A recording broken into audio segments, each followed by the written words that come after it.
आप सबका आपके अपने YouTube चैनल की कथा टीवी पर मैं मीनू शर्मा स्वागत करती हूँ। सभी को मेरा राधे राधे। पितृपक्ष, जिसे कि श्राद्ध या कानागत भी कहा जाता है, ये पूर्णिमा के साथ शुरू होकर 16 दिनों के बाद सरव पितृ अमावस्या के दिन समाप्त होते हैं। कहा जाता है कि श्राद्ध के समय पूर्वज अपने रिश्तेदारों को, अपने पुत्रों को, अपनी संतानों को आशीर्वाद देने के लिए पृथ्वी पर आते हैं। श्राद्ध कर्म की व्याख्या रामायण और महाभारत दोनों ही महाकाव्यों में मिलती है। हिंदू लोग अपने पूर्वजों को, अपने पितरों को विशेष रूप से भोजन और प्रसाद के माध्यम से सम्मान, धन्यवाद और श्रद्धांजलि देते हैं। और अगर श्राद्ध तिथियों के बारे में जाने तो बाकी सभी श्राद्ध तिथियों के अनुसार ही श्राद्ध किया जाता है। बस द्वादशी तिथि को सन्यासियों का श्राद्ध किया जाता है और चतुर्दशी तिथि को शस्त्र, विष और दुर्घटना से मृत्यु का श्राद्ध होता है, चाहे उनकी मृत्यु किसी भी अन्य तिथि में हुई हो। और अमावस को अज्ञात तिथि वालों का श्राद्ध किया जाता है। इसी कारण इसे सर्व पितृ अमावस्या भी कहा जाता है। और श्राद्ध बिना श्रद्धा के अधूरा है और इसी श्राद्ध पक्ष से जुड़ी है अनेक पौराणिक कथाएं, जिन्हें आज आप मेरी इस वीडियो में सुनेंगे और जानेंगे कि पिंडदान और श्राद्ध तर्पण क्यों जरूरी है, श्राद्ध पक्ष के दिन 16 ही क्यों होते हैं, उससे कम या ज्यादा क्यों नहीं, इन सब के बारे में। तो श्राद्ध का एक प्रसंग महाभारत महाकाव्य से भी जुड़ा हुआ है, जो इस प्रकार है कि जब कौरव पांडवों के बीच युद्ध समाप्ति के बाद सब कुछ समाप्त हो गया, तब दानवीर कर्ण मृत्यु के बाद स्वर्ग लोक पहुँचे तो उन्हें वहाँ पर खाने में सोना, चांदी और गहने भोजन की जगह परोसे गए। तो इस पर उन्होंने स्वर्ग के स्वामी देवराज इंद्र से इसका कारण पूछा। तो इस पर इंद्र भगवान ने कर्ण को बताया कि आपने अपने पूरे जीवन में सिर्फ सोने, चांदी और हीरो का ही दान किया, परंतु कभी भी आपने अपने पूर्वजों के नाम पर कोई भोजन नहीं दान किया। और उनसे कहा कि हे राजन, जब भी मनुष्य जन्म लेता है तो उसे 3 ऋण तो चुकाने ही पड़ते हैं, तो उनमें से आपने 2 ऋण को ही चुकाया। पितृ ऋण आप पर अभी भी शेष है। आपने अपने जीवन में संपदा और सोने का ही दान किया, अन्न का तो कभी दान ही नहीं किया। ना आपने कभी अपने पितरों के प्रति श्राद्ध, दान, तर्पण आदि ही किया। तब कर्ण ने देवराज इंद्र से कहा कि उन्हें इस बारे में कोई ज्ञान नहीं था, इसीलिए वे ऐसा नहीं कर पाए। और देवराज इंद्र से दानवीर कर्ण ने अपना यह ऋण चुकाने के लिए एक अवसर मांगा। उन्होंने कहा कि हे देवराज इंद्र, मुझे मेरी गलती सुधारने का अवसर प्रदान करें। तब देवराज इंद्र ने कर्ण को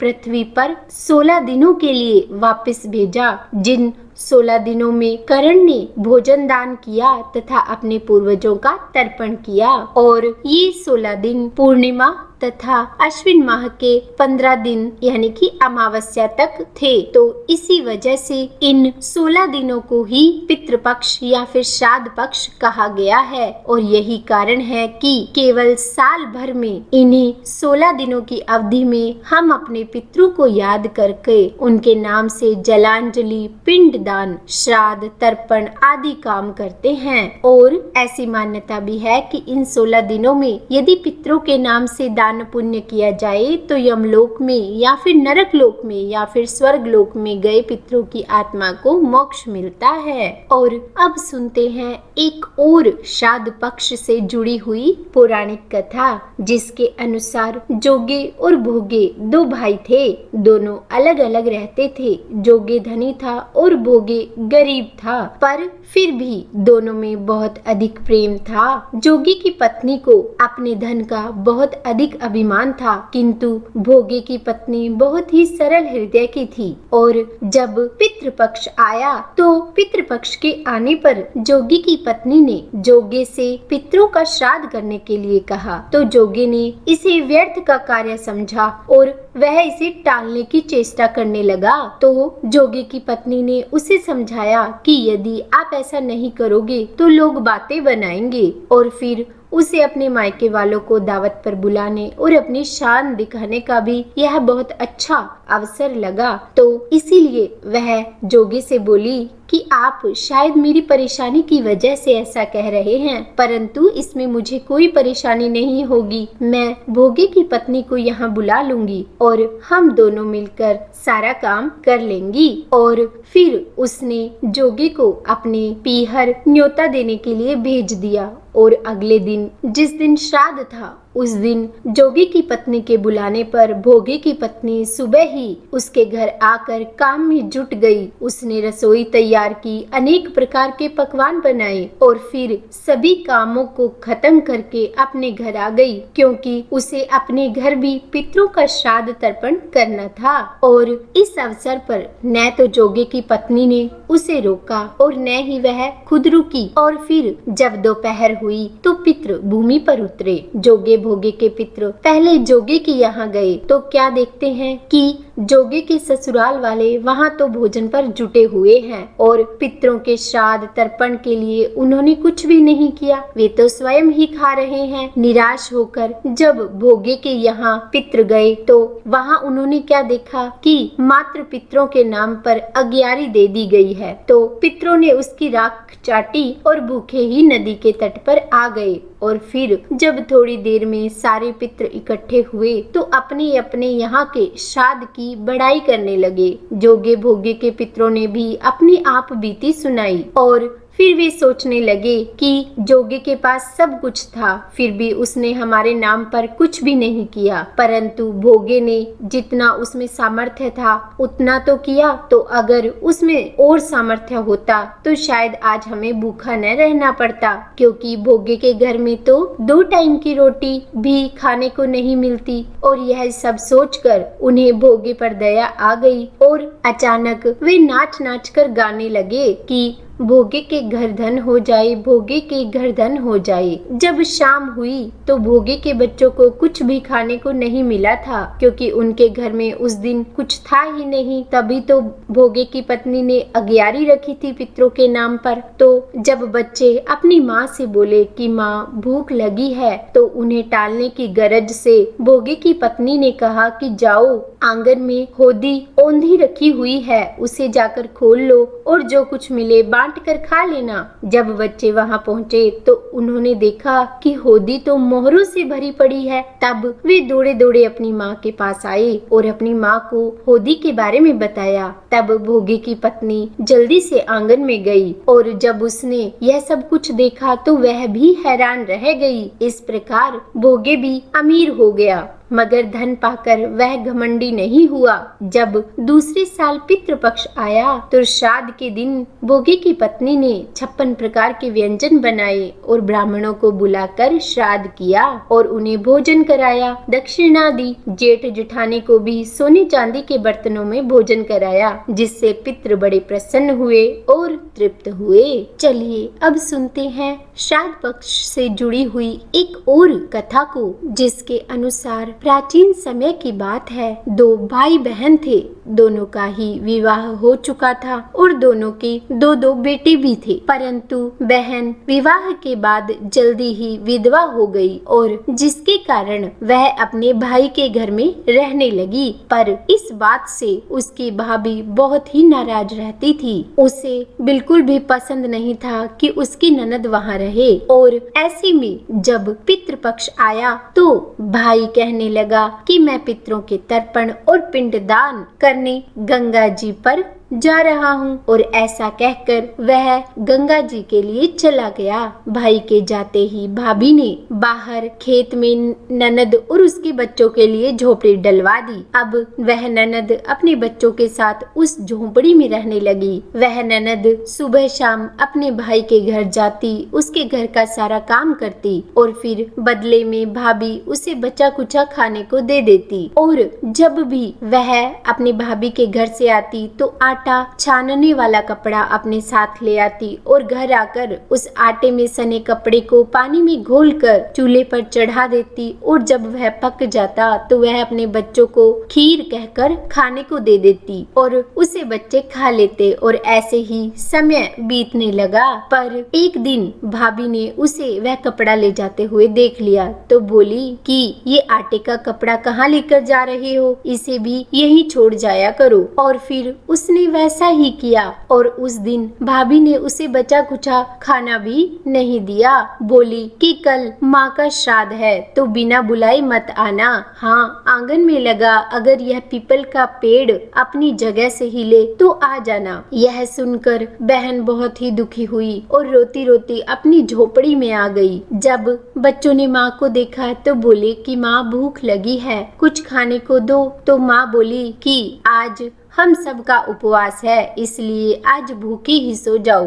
और फिर सब सो गए। और जब अगले दिन बच्चे उठे तो बोले कि माँ, मामा ने कहा था कि आज तो नानी का श्राद्ध है तो मामी के घर चलें। तो वह बोली कि बेटा, मामी ने कहा है कि आंगन का पीपल अगर अपनी जगह से हिले तो ही आना, नहीं तो नहीं आना। पर पीपल कभी हिलता है? पीपल के पत्ते हिलते हैं, टहनियाँ हिलती है, कभी पेड़ को हिलते देखा है? और फिर उसने बच्चों को समझाया कि बच्चों बिना बुलाए कहीं नहीं जाना चाहिए। और फिर बच्चे और माँ भूखे ही रहे और ऐसे में शाम हो गई। शाम हुई तो उसके भतीजे आए और बोले कि बुआ, माँ ने भोजन भेजा है। और फिर जब उसने भोजन देखा तो भोजन के नाम पर 2 सूखी रोटियां थी और ऊपर थोड़े से चावल रखे हुए थे। यह देखकर उसे बहुत अधिक गुस्सा आया और उसने उस भोजन को अपनी झोपड़ी के ऊपर फेंक दिया और भूखे ही अपने बच्चों को लेकर सो गई। बच्चे तो सो गए पर वह सारी रात गंगा माँ को याद करती रही और बोली कि गंगा माँ, मेरे भाई की रक्षा करना, क्योंकि वही हमारी रक्षा करेगा। फिर अगले दिन भाभी आई और बोली कि कल तुम्हारे पिता का श्राद्ध है तो बिना बुलाए मत आना, पर हाँ, अगर आंगन का पीपल का पेड़ हिले तो आ जाना। अगले दिन भी वह भाभी के घर नहीं गई। फिर शाम को फिर से उसके भतीजे आए और 2 सूखी रोटियों पर चावल के साथ अपनी बुआ को भोजन दिया। उसने फिर से 2 सूखी रोटी और चावल झोपड़ी के ऊपर फेंक दी और अपने बच्चों को भूखे ही लेकर सो गई। सारी रात वह रोती रही और गंगा माँ से प्रार्थना करती रही। इसी तरह पितृपक्ष के 16 दिन बीत गए और जब उसका भाई वापस आया तो उसने देखा कि उसका घर पूरा कीचड़ से भरा पड़ा है। तो उसने अपनी पत्नी से पूछा कि यह कैसे हुआ और मेरी बहन और भांजे कहाँ हैं? तब उसकी पत्नी बोली कि श्राद्ध के पूरे 16 दिन मैंने तुम्हारी बहन और भांजे के पैर कच्चे दूध से धोए हैं, इसीलिए यह कीचड़ हो रहा है। और मैंने तुम्हारे पीछे उनकी बहुत सेवा भी की, खीर पूड़ी खिलाई, फिर भी वे मुझसे नाराज होकर खेत में चले गए और वहीं अपनी झोपड़ी डालकर रहने लगे।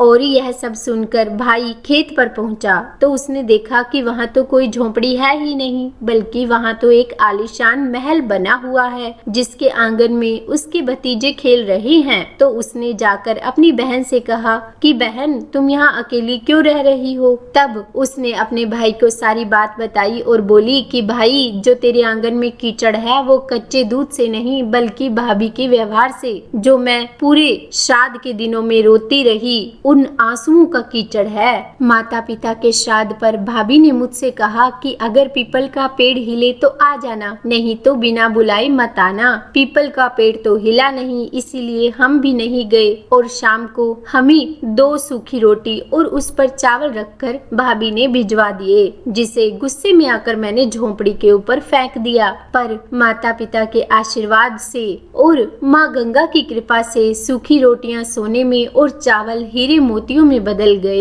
और जिसके प्रभाव से यह सब हुआ। तब भाई ने अपनी बहन से अपनी पत्नी की गलती की माफी मांगी और उसे घर चलने को कहा। तब बहन ने अपने भाई से कहा कि गंगा मैया ने तुम्हारी रक्षा की है और अब तू ही हमारी रक्षा करेगा, पर अब हम यहीं रहेंगे। यह सुनकर भाई ने अपने माता पिता को याद किया और बोला कि मेरे पितरों ने जैसी मेरी बहन और भांजों की रक्षा की, उनके दुख काटे, वैसे सबके काटना, सबकी रक्षा करना। और अब सुनते हैं हम रामायण में वर्णित माता सीता द्वारा पिंडदान देने की कहानी। वाल्मीकि रामायण में सीता माता द्वारा पिंडदान देकर राजा दशरथ की आत्मा को मोक्ष मिलने का प्रसंग आता है। वनवास के दौरान भगवान राम, लक्ष्मण और माता सीता पितृपक्ष के समय श्राद्ध करने के लिए गया धाम पहुँचे। वहाँ ब्राह्मण द्वारा बताई श्राद्ध कर्म के लिए आवश्यक सामग्री जुटाने हेतु श्री राम और लक्ष्मण नगर की ओर चल दिए और उधर दोपहर हो गई। तब ब्राह्मण देव ने माता सीता से कहा कि पिंडदान का समय तो निकलता जा रहा है। यह सुनकर सीता जी की व्याकुलता बढ़ती जा रही थी, क्योंकि श्री राम और लक्ष्मण अभी तक नहीं लौटे थे। और तभी दशरथ जी की आत्मा ने भी माता सीता से पिंडदान की मांग की और उन्हें आभास कराया कि पिंडदान का समय निकला जा रहा है। यह जानकर माता सीता बहुत ही असमंजस में पड़ गई और फिर उन्होंने समय के महत्व को समझते हुए यह निर्णय लिया कि वह अकेले ही स्वयं ही अपने ससुर राजा दशरथ का पिंडदान करेंगी। तो उन्होंने फल्गु नदी के साथ साथ वहां उपस्थित वट वृक्ष और उस पर बैठे थे कौआ, तो उस कौए को और उपस्थित ब्राह्मण एवं वहां उपस्थित गाय को साक्षी मानकर बालू का पिंड बनाकर स्वर्गीय राजा दशरथ का पिंडदान किया। और फिर इसके बाद हाथ जोड़कर उन्होंने प्रार्थना की तो राजा दशरथ ने माता सीता का पिंडदान स्वीकार किया। माता सीता को इस बात से बहुत प्रसन्नता हुई कि उनकी पूजा राजा दशरथ ने स्वीकार कर ली है, पर वह यह भी जानती थी कि प्रभु राम इस बात को नहीं मानेंगे, क्योंकि पिंडदान पुत्र के बिना नहीं हो सकता। और फिर थोड़ी देर बाद जब भगवान राम और लक्ष्मण सामान लेकर आए और पिंडदान के बारे में पूछा तो माता सीता ने कहा कि समय निकल जाने के कारण मैंने स्वयं ही पिंडदान कर दिया है। प्रभु राम को इस बात पर विश्वास नहीं हुआ कि बिना पुत्र और बिना सामग्री के पिंडदान कैसे हो सकता है। तब माता सीता ने कहा कि वहाँ उपस्थित फल्गु नदी, कौआ, गाय और वट वृक्ष तथा ब्राह्मण उनके द्वारा दिए गए श्राद्ध कर्म की गवाही दे सकते हैं, क्योंकि मैंने इन्हें ही साक्षी मानकर पिंडदान दिया था। परंतु जब भगवान राम ने इन सब से पिंडदान किए जाने की बात के बारे में पूछा और कहा कि यह बात सच है या नहीं, तब फल्गु नदी, गाय, कौआ तथा ब्राह्मण ने प्रभु राम का क्रोध देखकर झूठ बोल दिया कि माता सीता ने तो कोई पिंडदान किया ही नहीं, सिर्फ वट वृक्ष ने सत्य कहा कि माता सीता ने सबको साक्षी रखकर विधि पूर्वक राजा दशरथ का पिंडदान दिया है। तब माँ सीता ने राजा दशरथ का ध्यान करके उनसे ही गवाही देने की प्रार्थना की। उस स्थिति में सीता जी की प्रार्थना को स्वीकार कर राजा दशरथ की आत्मा ने यह घोषणा की कि सही समय पर सीता ने मुझे पिंडदान किया है। तब कहीं जाकर श्री राम आश्वस्त हुए, लेकिन वटवृक्ष के अलावा सभी गवाहों द्वारा झूठ बोलने पर माता सीता को बहुत अधिक गुस्सा आया और उन्होंने फल्गु नदी को श्राप दिया कि तू सिर्फ नाम की नदी रहेगी, तुझमें कभी पानी नहीं रहेगा। इसी कारण कहा जाता है कि आज भी गया में फल्गु नदी सूखी रहती है और फल्गु नदी के तट पर सीता कुंड में पानी के अभाव में आज भी सिर्फ बालू या रेत से ही पिंडदान दिया जाता है। और गाय को श्राप दिया कि तू पूज्य होकर भी लोगों का जूठा ही खाएगी, और इस प्रकार सभी को झूठ बोलने के अपराध में श्राप दिया तथा वट वृक्ष को सच बोलने के लिए माता सीता ने आशीर्वाद दिया और उसे कहा कि आपको लंबी आयु प्राप्त होगी तथा दूसरों को आप छाया प्रदान करोगे और पतिव्रता स्त्री आपका स्मरण करके अपने पति की दीर्घायु की कामना करेगी। तो उम्मीद है पितृपक्ष से जुड़ी हुई ये कथा और कहानी आपको पसंद आई होगी। अगर वीडियो अच्छी लगी हो तो लाइक एंड शेयर करें और अगर आप मेरे चैनल पर नए हैं तो सब्सक्राइब भी कर दीजिएगा और हाँ, बेल आइकन को प्रेस करना बिल्कुल भी मत भूलिएगा।